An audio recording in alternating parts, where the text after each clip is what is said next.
Hi, 79 Herstol's guy here again.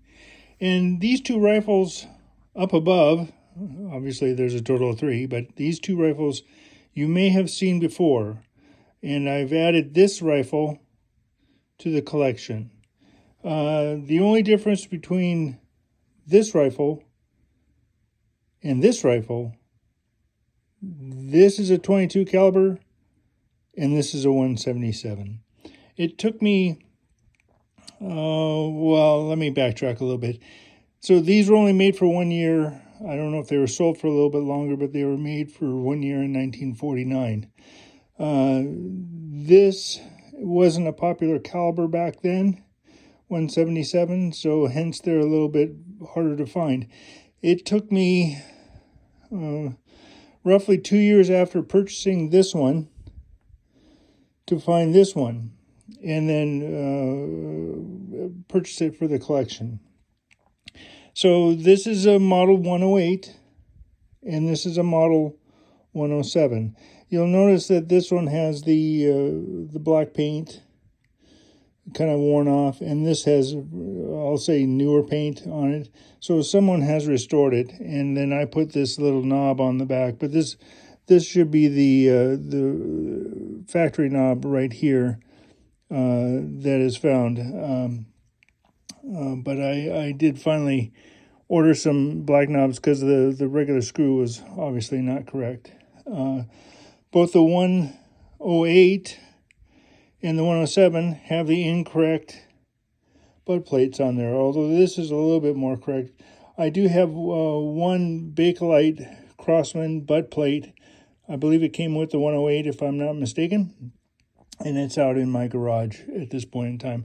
But I wanted to make sure that the stock wasn't damaged, so I ordered an aftermarket butt plate and then made sure that it would fit in the holes and then put it on so I wouldn't have any problem. This, I'll show a little bit closer. It does have some damage, but at least the person or persons kept the wood piece, I guess, on the stock. So it has been repaired, but at least it's still there.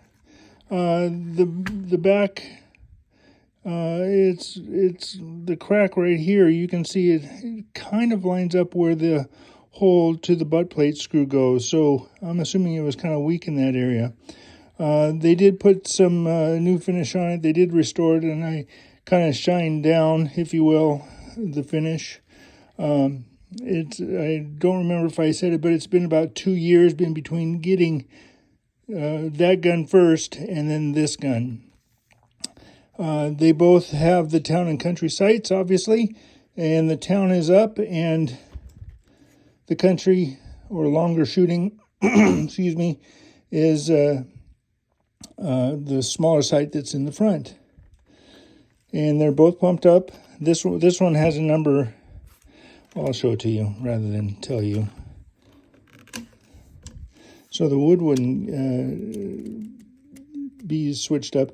It's 165, and then the same number is stamped right here on the pump-up arm is 165.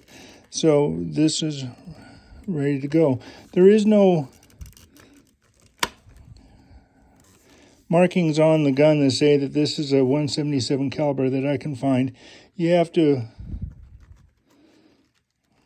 look at the barrel hole, and I might have to turn the gun a little bit so one can see it. But it's obviously smaller. So that's how you can tell. I can't remember if I've shot this one or not, to be honest. But I wanted to show you that that they made them in two different calibers. Now, this is a 1949 Crosman on the very top, which you may have seen with this particular rifle in the background, and it has the same rear sighting system on there. This one has a crinkle pane and all that good stuff. But there was some things that were sight was transferred over the stock. You'll notice that this is a little bit thicker stock too. I believe they came with a rifle barrel. These are both single shot guns, and I want to say that they have smaller rifling. I'll show you the 108. Oops. And you can tell the caliber difference right away. With the hole being much bigger on the 108, obviously. But as I said, they were only made for 1 year. They're not inexpensive to find them. They'd be a challenge, I guess, to find a pristine one, but you know, the challenge is out there, I guess. But I was just lucky, I thought, to find something in a 177 caliber and be able to add that to my collection. And then since it was a 1 year only production. So anyway, I don't consider myself an owner, much like everything I've said before. I'm just a caretaker of these. And thank you so much for stopping by and taking a look at this with me. Till the next one, thank you.